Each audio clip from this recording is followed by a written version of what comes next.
Okay, welcome.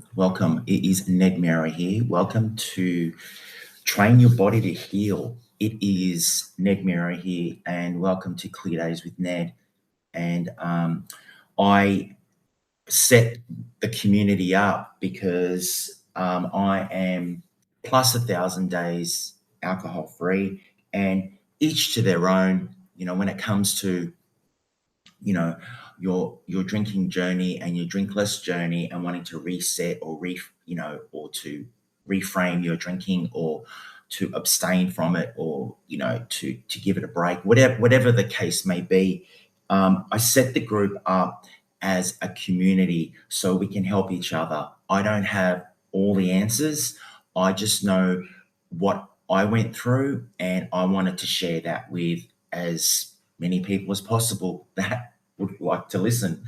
But each of you that are in the community have your own story, and you know the things that have been working for you, and you know the things that haven't been working for you, and that's probably why you're here. But I never profess to proclaim that that I know all the answers to everything. I love to impart knowledge because that's the best way for me to learn about me moving forward in this journey as well. But the reason that I call this training train your body to heal is because there's a lot of misconceptions out there with how to stop drinking or to reset your drinking, or to drink less, or should I moderate, should I just stop, what's the dilly. And I like to think of this whole thing about trying to reset from drinking, like an iceberg.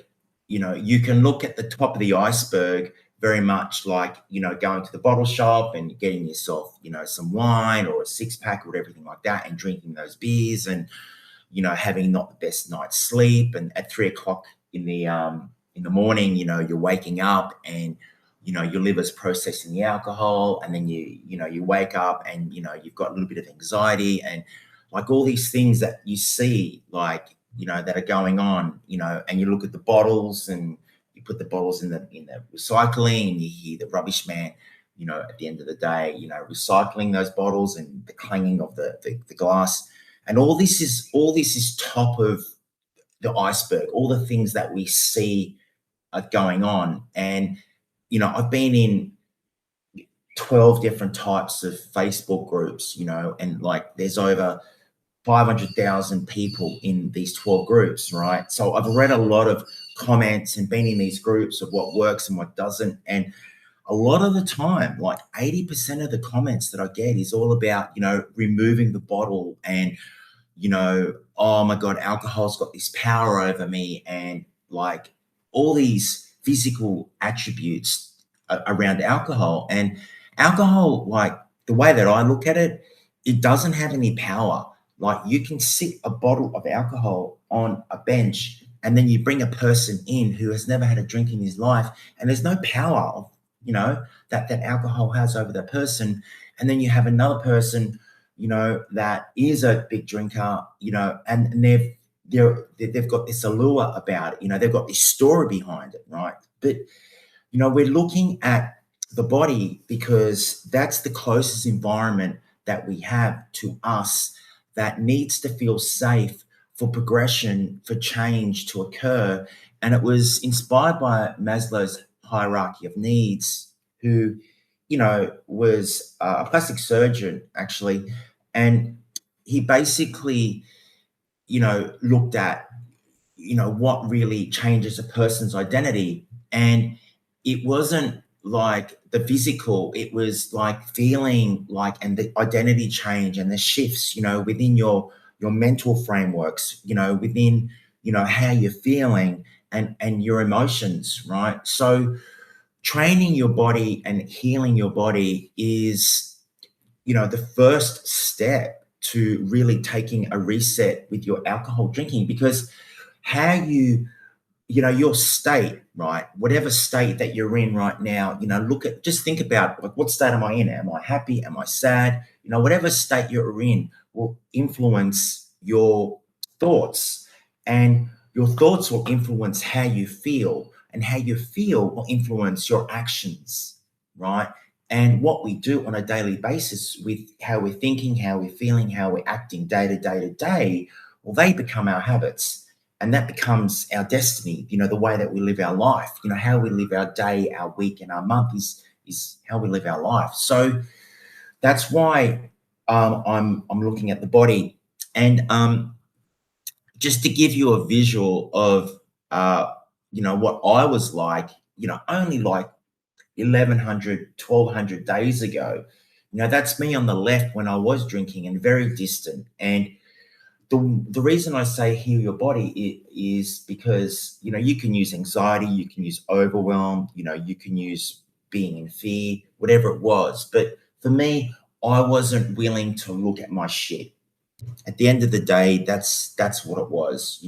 I was a practicing hypnotherapist, and I wasn't willing to look at my divorce and why that had fallen apart. No one in my Croatian community in Sydney had ever done that. So I was a bit of a black sheep, and I was very shameful, and I wasn't willing to look at my stuff, and I wanted to do all the other things to try and remove, the amount of alcohol that I was drinking through, in 2020, 2019, 2020, when COVID hit, right? I was looking at all the other things of trying to do, except looking at the elephant in the room, which was the pain that I was feeling inside, and it can be anything. It could be the pain of boredom. It could be the pain of, your loved ones, feeling your anguish of you wanting to have a drink because, because your life is a bit, a bit of 5 out of 10, maybe a lot of your life, is really good, but there's just a certain aspects of your life where you just need to have a drink just to take the edge off. Like I said, everyone has a spectrum in this drinking story, their journey, right? And everyone's spectrum, goes, from about a 3 out of 10. And some people here, they're a 9, or a 10 out of 10, where they're drinking a lot, and I've spoken to those people, so everyone's got their own story. Okay. But what I wanted to show you was basically I wanted to get into, the phases of healing your body. And the first part is all about, safety. Okay. So when it comes to safety, the what we're looking at doing is, feeling our body and being aware of our body and reclaiming, the safety within our body. And the way to understand that is, when we were young, when we were very young, we were an open like slate. We were like a blank canvas, and especially between the ages of 0 to 7, where we didn't have any reasoning skills, right? And so all the information, all the stimuli was basically coming in one way, right? So we were being taught by our caregivers, our parents, our schooling system, our religion, whatever it is, right? We were being taught, how to think, how to feel, how to act, what to do, what's normal, what isn't normal, and everything like that. And we were being programmed, right? We were being programmed, of how to feel a certain way, how to think a certain way, and everything like that. And during that course, when we got to about 7 or 8 years of age, we started to get our reasoning skills, and things started to make a bit more sense to us, what safety was, what safety wasn't. And for a lot of people, things that they saw in other people, they weren't getting, things like, maybe we weren't getting as much love as what we thought, we deserved, or enough validation, or we weren't seen as a kid as much as what we wished, or we weren't, there wasn't enough of us being us, it was frowned upon when we carried on, and had a lot of energy, and we were always told to simmer down, simmer down, simmer down, or if we did make a mistake, we were made to feel really bad, where making mistakes is actually a good thing because that's how you're learning, right? So it's a broad stroke, all this business about, the sense of safety. But the thing you have to remember with safety is that if you're not feeling safe within your body, then it's really hard to try and get consistent with, you wanting to reset with your drinking, because that it doesn't feel safe to your body. Like, how many times have you attempted to try and stop and do a reset, and then you've got these emotions going on or this overwhelm going on because it's something different, right?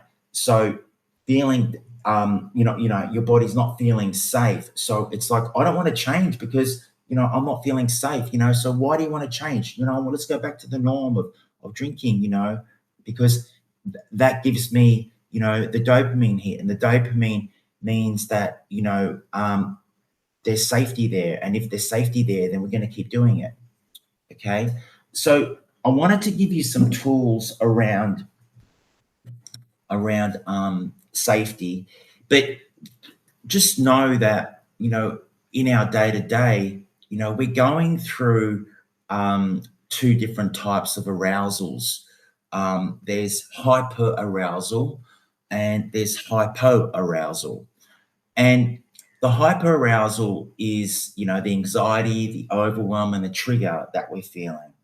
And the hypo arousal is, when we come home at night, and we're feeling the disconnect, the low energy, we don't want to talk to anyone, we've had a big day, whatever the case may be. And this window of tolerance is, our normal state, right? Before we were drinking. So this is when we were children, and, we were learning how the world was working and things would happen to us. And, we didn't go to alcohol to alleviate the pain or the boredom, right? We had other ways of doing that. For a lot of people, there wasn't that much technology around when we were growing up. So we spent a lot of time outside, okay? And that's what happens when we're kids, right? We're in this window of tolerance and we're handling life. Sometimes we're not handling life. Sometimes there is a traumatic event. A traumatic event doesn't have to be something like a 9/11 event, or a Bali event.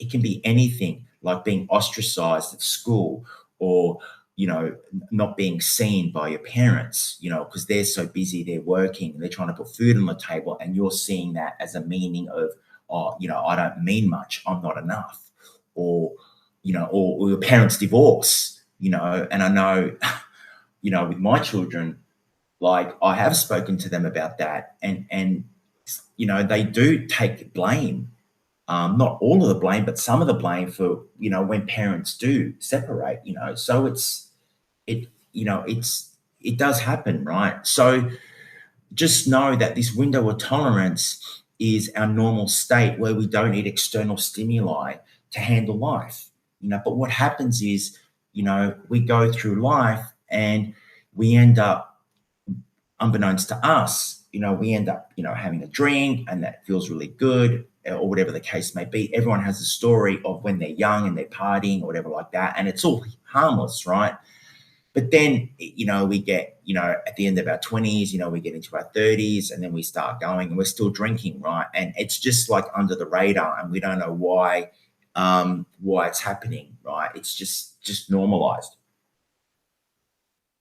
And a lot of the time why people are in this community is because what's happening is their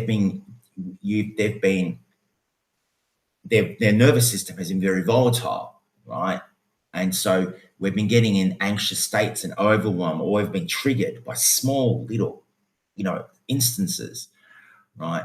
And then, we get home and we just want to disconnect, and we're low on energy, and we have a drink, and then, we have a few more than what we thought, and then we wake up in the morning and, it's like, oh, I'm hungover, or feeling a bit anxious, or I really got a big day and I really got to make sure that I'm sharp, and there's a little bit of anxiety there, or overwhelmed, or we get triggered during the day, right? And then at 4, 5, 6 o'clock comes, and we just want to have a drink, or we feel like numbing out, and because we've got this low energy. So we're constantly going up and down, right? And we're not in a safe zone, and this is very subtle, and for some people, they may have never heard of this, right? And this is the first time they've been introduced to it, but it's very subtle, right?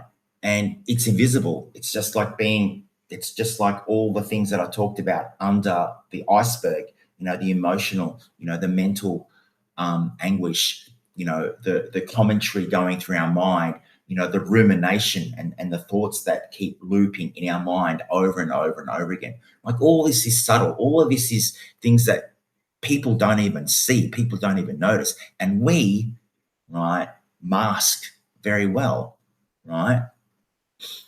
So, so if we want to get a sense of safety, right, and we know that we're going in fight or flight mode, or we're in a very numbing state, right, where we've got low energy, there's things that we can practice on a daily basis. And everyone in the community has access to this dry stack deck. It's actually in one of the modules called the 5-2 dry method. And this is a PDF. It's got 48 different techniques. But to get us into a sense of safety, we need to train the body and the mind every day, but not like an Olympic athlete. We just want to be picking 1, 2, or 3 things every day that we can do. One thing in the morning, during the day, and one thing at night. Okay, and I'll go through that in a sec. Okay, but this stack deck has got 48 different techniques, and they're all color coded, right? It used to be 36, and now it's 48 different techniques, and the green is all about your emotional side. The black is the mindset. The yellow is, the habits and how you can use habit formation to your advantage. The maroon is all the body work that you can do. The maroon is like all about triggers and, and what else have we got? All about your triggers. And the purple is all about your somatic, all about your body work, right? And then the blue is affirmations, okay? So tuck into that. You can actually just put this on your phone and you can actually look at, okay, which technique do I like? And I'm going to show you some techniques specifically for when you are in an anxious state and for when you are in a numbing state, so you can get back into what we're calling the window of tolerance, your normal state, your normal homeostasis state. And I'm not saying this is where you're going to be like a Buddha and you're just going to be calm all the time, but within that window of tolerance, right, you're handling things, you're regulating your nervous system, and you're regulating your state. And if you're regulating your state, you're regulating your thoughts, and your thoughts will determine how you feel, which will determine your action, your next action, which is really, really important, especially if you are feeling triggered at 6 o'clock at night and all you want to do is drink.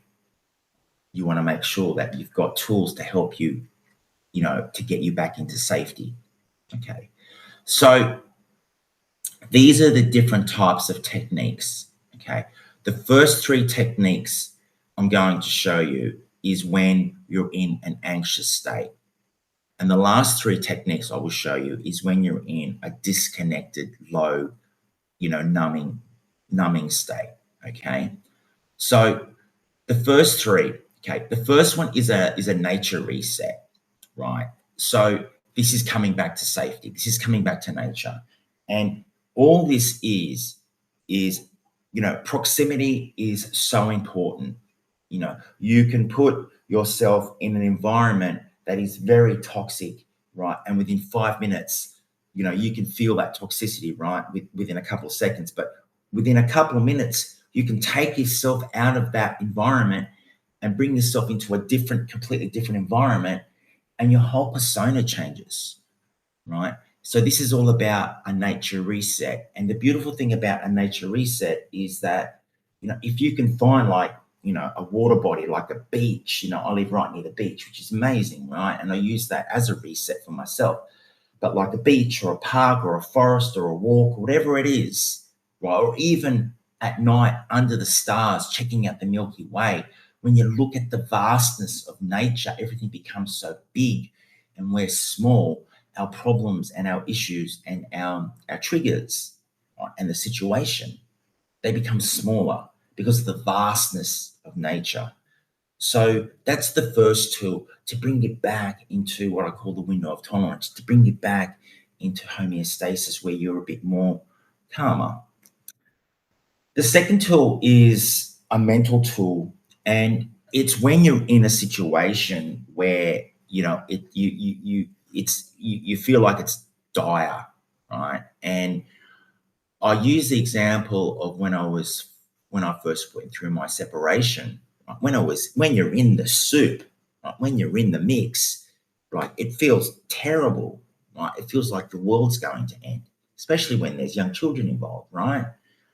But then when I think about it, you think about it, like, and it happened, it really happened, in 2020 when, the separation actually physically occurred, right? Like 6 years ago now. Wow, that's a long time. It's the best thing that ever happened. Like, it's the best thing that ever happened to me, right? Is having that separation, because, you know, we're on different paths. We're completely different people now. I'm following my path, my journey, my values of what's important to me. And, my ex partner's doing the same. Like, she's following her path, So, it's great, So if you are in a situation where it's a bit dire right now, ask yourself the question, how will I feel about this in a week, in a month, in a year from now? How will I feel about it?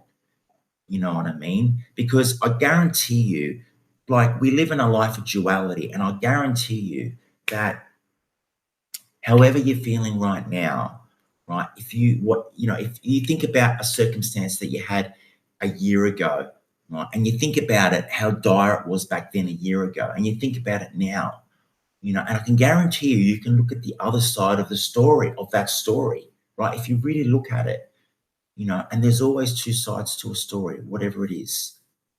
Okay.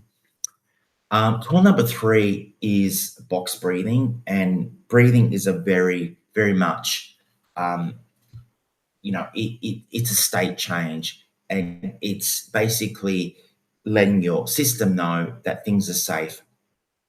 And box breathing is a technique that is very, very popular these days. And what it basically means is that you're using your breath to communicate to your body that things are cool, things are safe, things are fine, right? Rather than trying to think your way to safety, because the body does not communicate in words, it communicates in feeling and in breath, right? We need to communicate with our body. So it's the box breathing is, sitting down or even going for a walk, but intentionally breathing in for 4, holding for 4, and breathing out for 4, and holding for 4, and breathing in for 4, holding for 4, breathing out for 4, and then holding for 4. Okay. And if you're really in a pickle and you just want to really like take it to, the next level, you can hold in for 2, you know, you can breathe in for 2, hold for 2, and then breathe out all the way to 8, right? Or breathe in for 2, hold for 2, and breathe all the way out, right? Extinguish all that, carbon, CO2, right? All the way out, right? And totally empty yourself out, okay? So they were 3 techniques to get you in from a hyper arousal state back into the window of tolerance. Okay. The next three tools are when you are in a hyperarousal state where you're disconnected, you're low energy, you're numbed out, and you want to get back to feeling like you're feeling yourself again. Okay.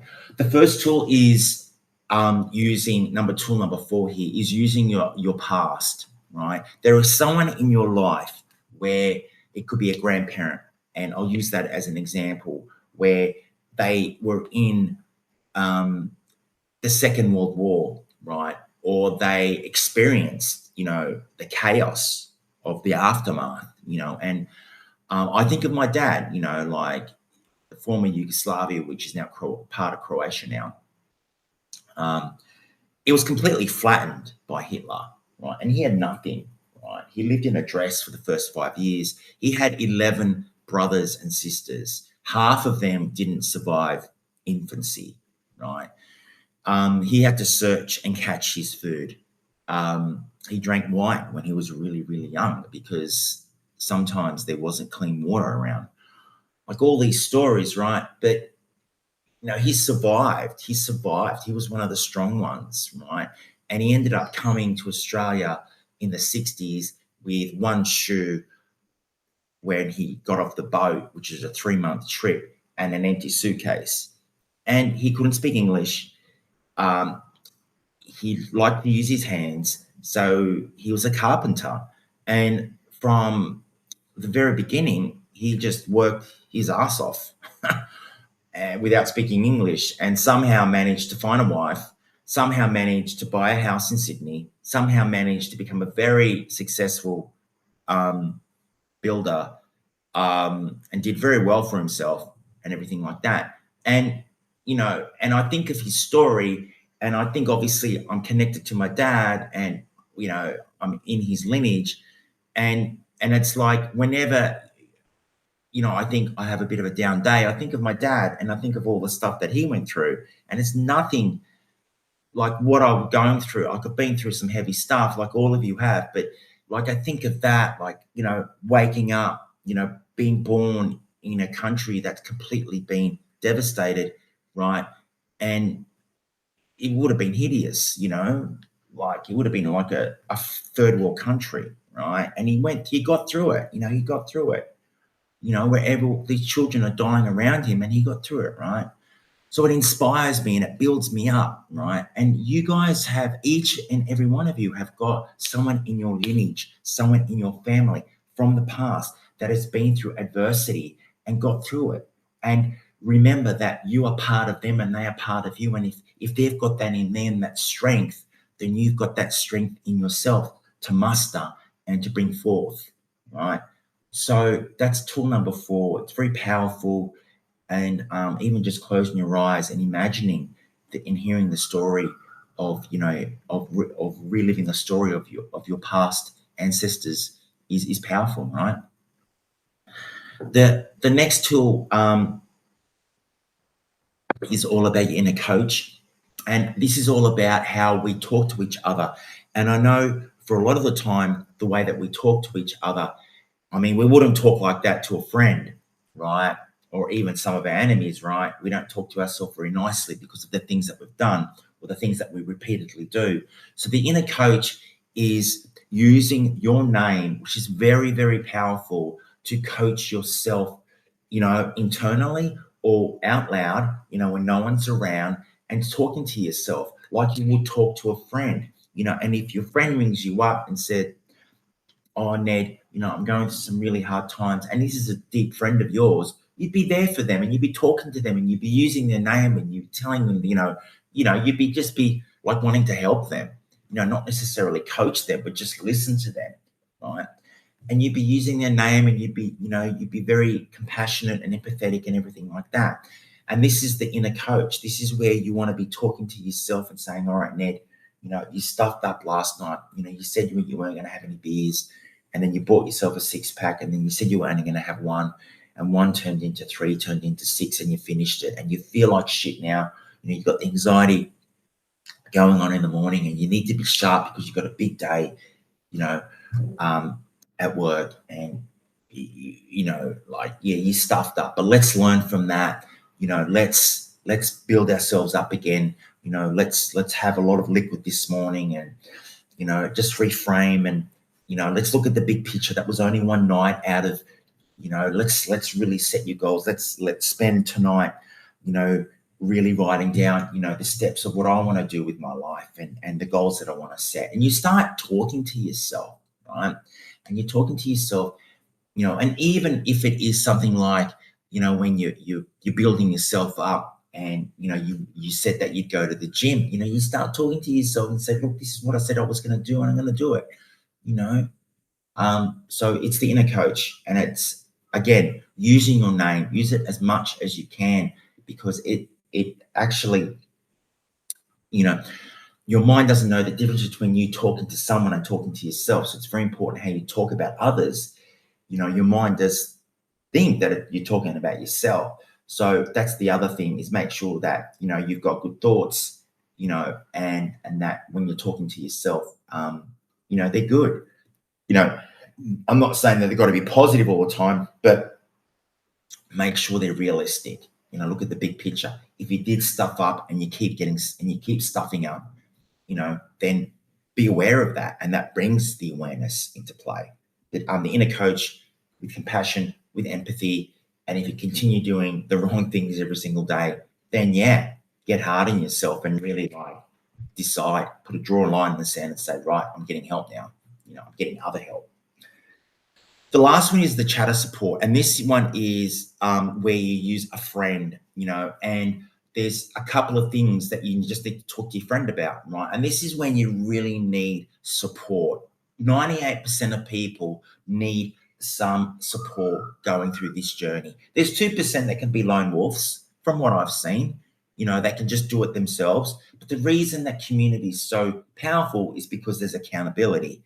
The reason community is so powerful is because there's relatability, right? Where we can relate to each other, our stories, and we can look at, if they can do that and they're doing it, then there is no reason why I can't do it, So, but the chatter support is all about finding someone that is a good listener and that can empty your ranting out, right? And so this is how you use it, right? You say to your friend, you find a friend that's a deep friend, and you say, friend, I'm gonna take a break for 7 days and not drink, right? This is just an example, and there's going to be an instance where we'll be triggered or we'll want to have a drink, and I want to be able to call you or text you or just contact you just for 10 minutes so I can just rant to you. And all I want you to do is to empty me out. Empty me out. Empty out the ranting. Empty out the talk. Empty me out like a complete vessel.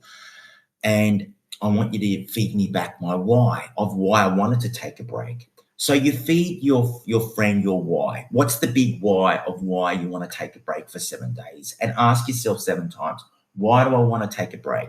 Is it my health? Is it my relationship with my wife or my husband? Is it my relationship with my children?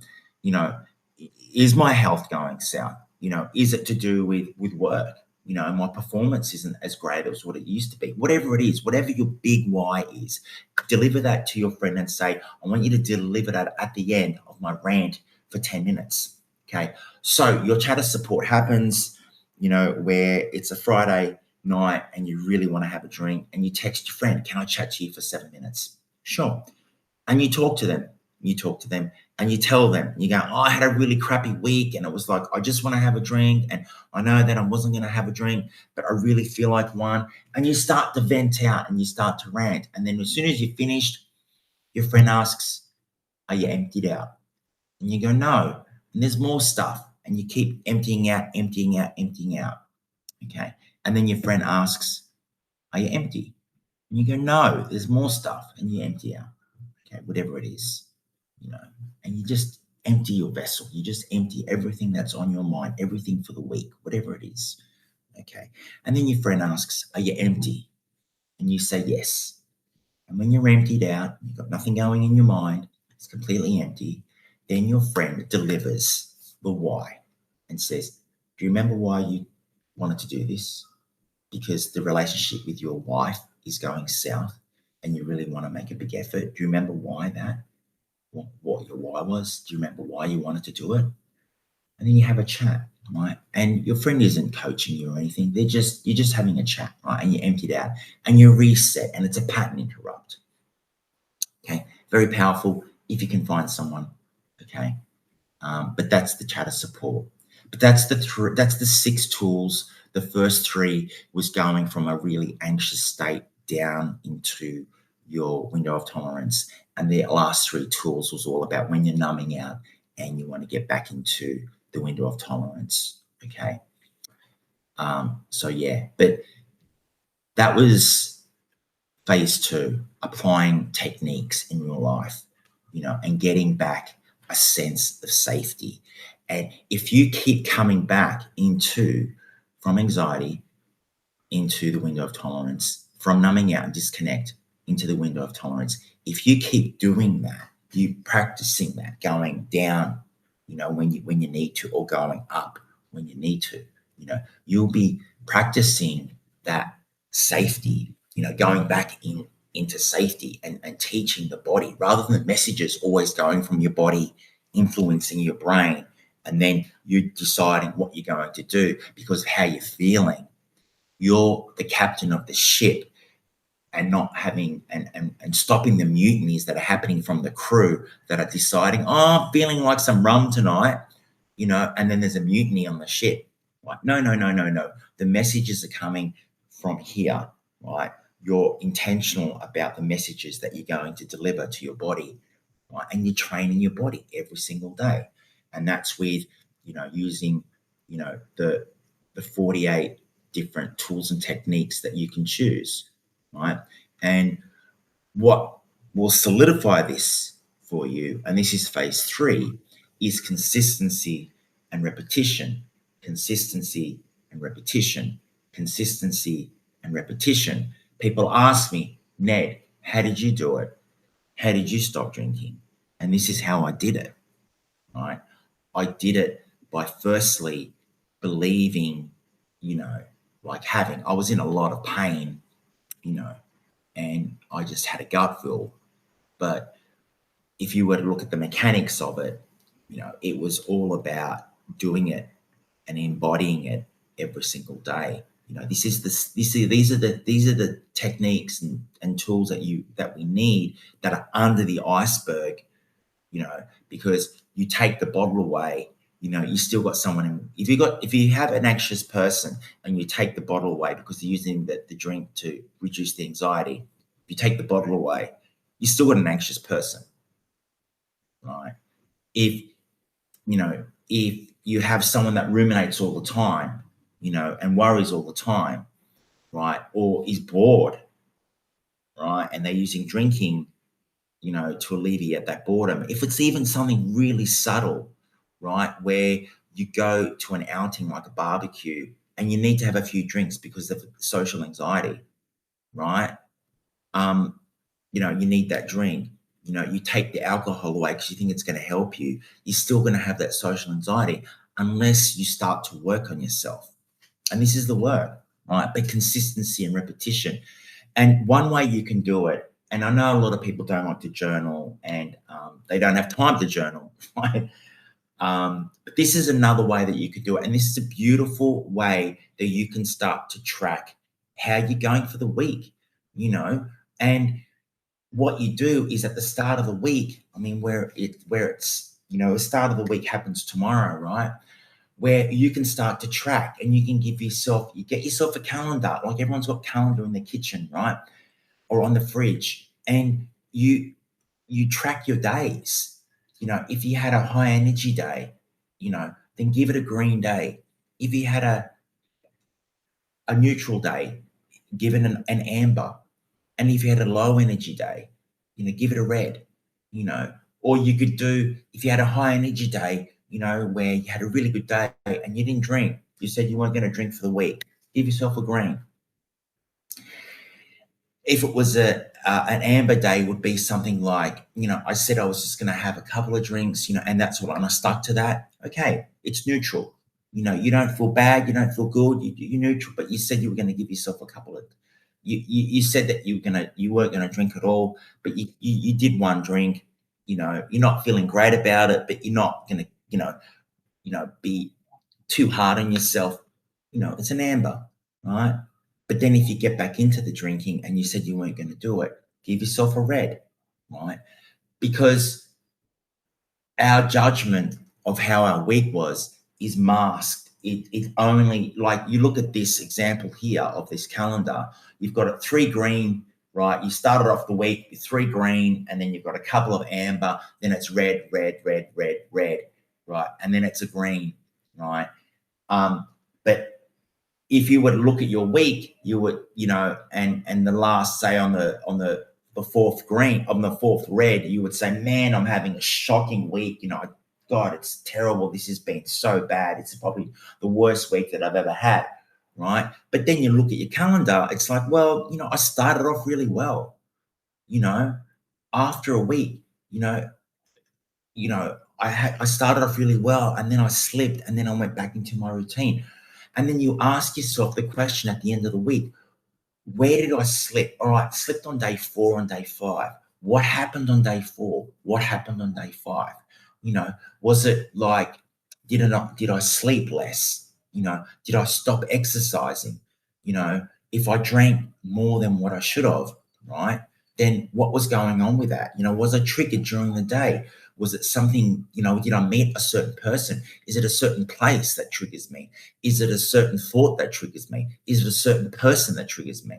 And you start to get data on where you're at with your drinking on a visual sense. If you had this for a week, right, that would be pretty good.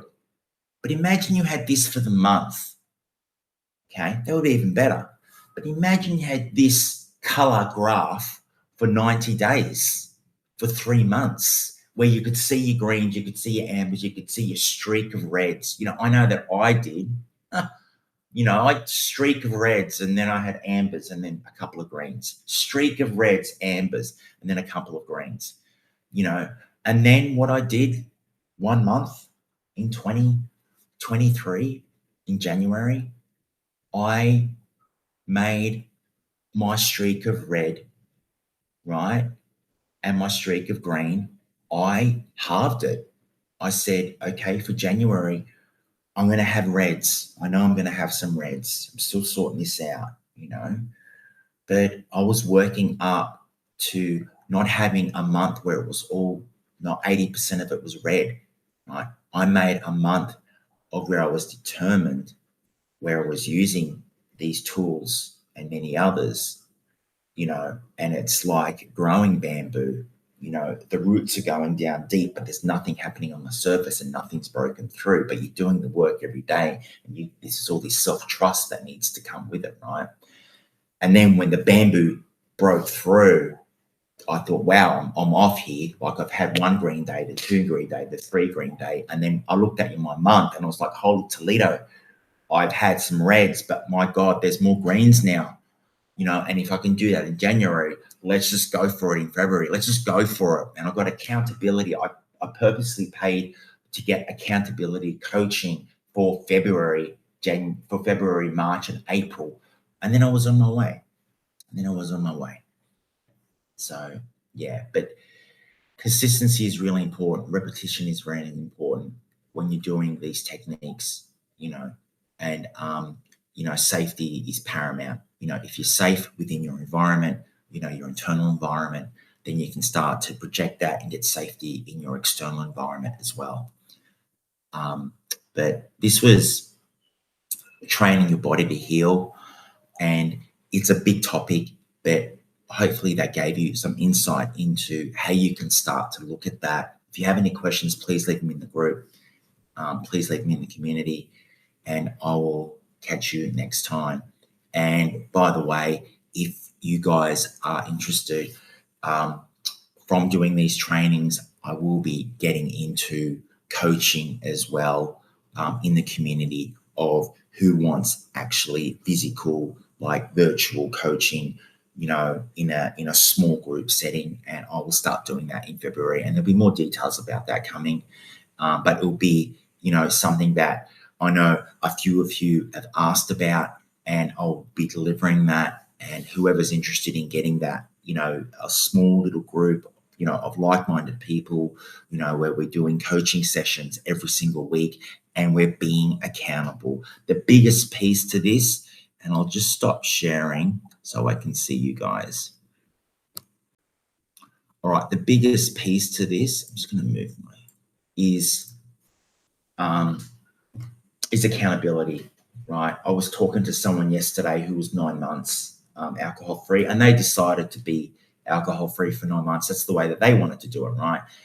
Biggest piece that he told me that really helped him was him being accountable, not being able to hide anymore. Because I know that for so long I hid from my drinking. I would hide it everywhere, right? And I would pretend to be a really good father. I would pretend to be a really good person, but I knew deep down inside that I was better than what I was showing when I was hiding. So yeah, but I'll leave you to it. Thank you for anyone that watched the recording, and please leave a comment if there's anything that you weren't clear about, or if anything that I wasn't clear about, and I will catch you later. I'm stopping recording. All the best. Peace to you all, and I'll see you in the community. Bye for now.